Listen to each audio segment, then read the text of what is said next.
Now I'm going to be doing question 2. So question 2 is, last week Alex borrowed money from several of his friends. He finally got paid at work, so he bought cash to school to pay back his debit. First he saw Brianna and he gave her 1/4 of the money he had brought to school. Then Alex saw Chris and gave him 1/3 of what he had left after paying Brianna. Finally Alex saw David and he gave him 1/2 of what he had remaining. Who got the most money from Alex?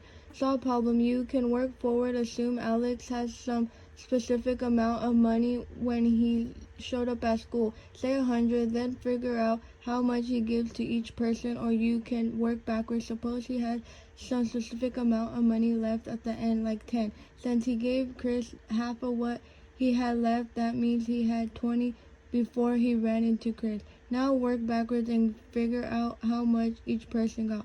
120, the money that Alex brought to school.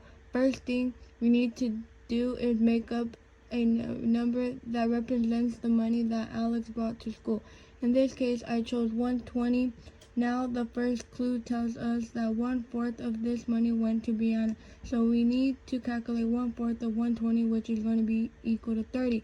Then let's calculate the remaining money that Alex had brought to school. 120 minus 30, we still have 90 of this $90. The second clue tells us 1/3 of it went to Chris. So once again, we'll calculate 1/3 of the 90 and we'll get 30 again. We subtract 30 and find out how much money Alex had left over, and now he has 60.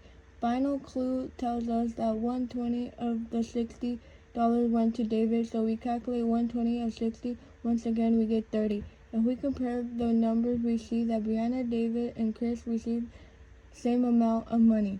The problem-solving activity would be appropriate for grade 5th. The standard makes me decide that this student develops understanding of why division procedures work based on the meaning of the base 10 numeral and properties of operations. The mathematic practice is makes sense of problems and preserve solving them.